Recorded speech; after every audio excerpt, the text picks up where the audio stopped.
Hi everyone, my name is Belinder and you're welcome to my channel. In today's video, I'm going to be making a protective hairstyle making use of yarn. So let's get right into it. So guys, what you want to do first is to section your hair from ear to ear, and then the back part you're going to put everything in a box braid, but I just like to start from the back.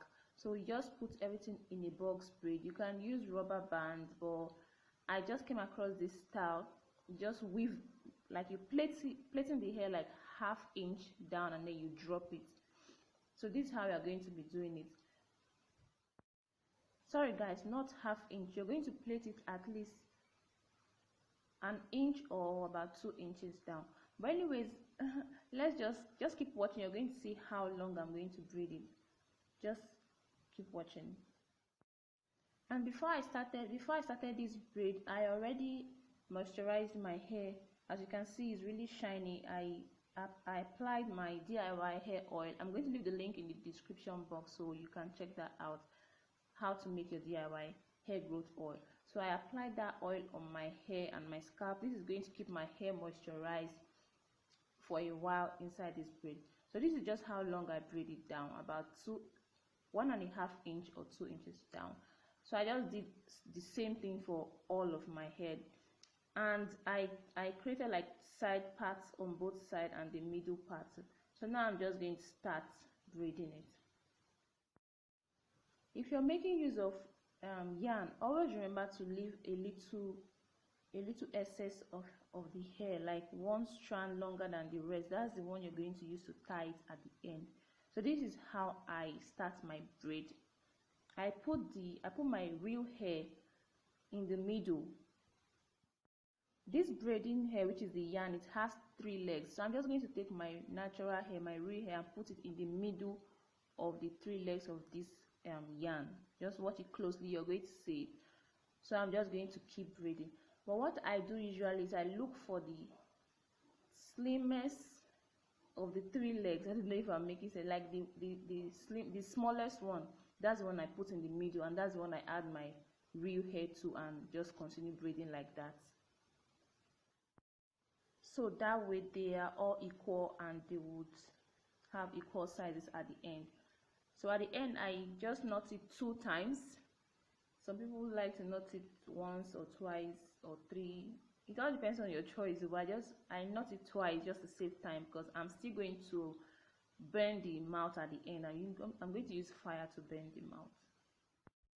So when you make sure that you secure the end like that, so that when you cut it with scissors, it does not lose. So when you secure it like that, you just take your scissors and cut it close to the end where you tied it.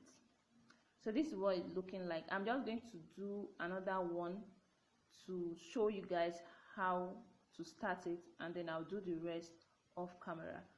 So let's do another one now. So let's say this is my real hair, so I'm just going to take it and put it in the middle. You see, the yarn has 3 legs, so my real hair is in the middle, so I'm just going to start braiding like that.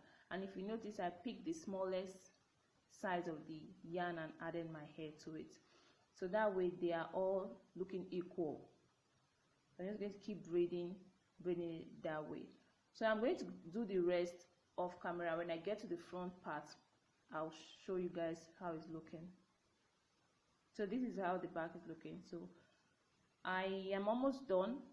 It's left with half section of the front. So let's continue. So now guys, this is the last one. So this last one, I tried to do something different, like split my real hair between the 3 legs of the yarn, and I noticed some kind of friction in it. So I think I prefer when you just put your real hair in the middle, look for the slimmest yarn, like the 3 legs of the yarn, look for the slimmest one and put it in the middle and add your hair to that one and just continue braiding. That one is a lot better. You're going to avoid the frictions and all that. So I'm just going to keep braiding it like that. I think this, I'm not sure, but I think this is like the first time I'm actually using yarn for a protective hairstyle.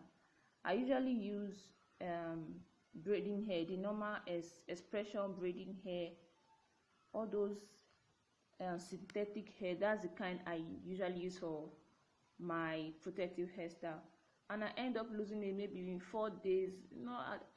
I don't even know how to carry it for up to a week, because it will be heavy and it start itching and I'll be feeling hot in my head. But this yarn is very light. It is very, very light. I think I'll be able to carry this one for longer. So when you get to the end like this, you just knot it, cut it with the scissors, and now we're going to go to the burning parts.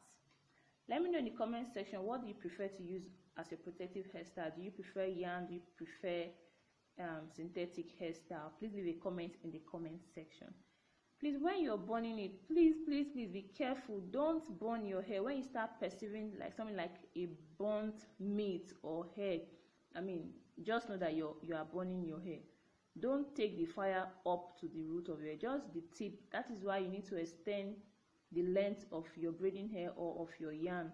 Make it longer than your real hair, so that way you don't burn your hair, just the tip alone. So I'm going to finish the rest off camera. So guys, ta-da, this is the result, and I think it's nice.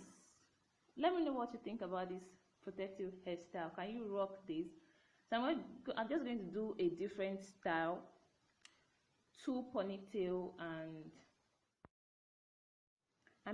2 donuts, yes, and 2 macaroni coming down at the front. So I don't know the name of this hairstyle, but this is the second hairstyle. Which one do you prefer, the first one or this one?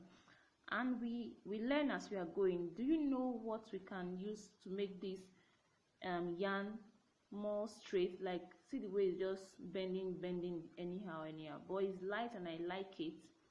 So leave it in the comment section what we can do to make the yarn straight and silky. Thank you guys so much for watching, and consider clicking on the subscribe button, like and share this video. I'll see you in my next one.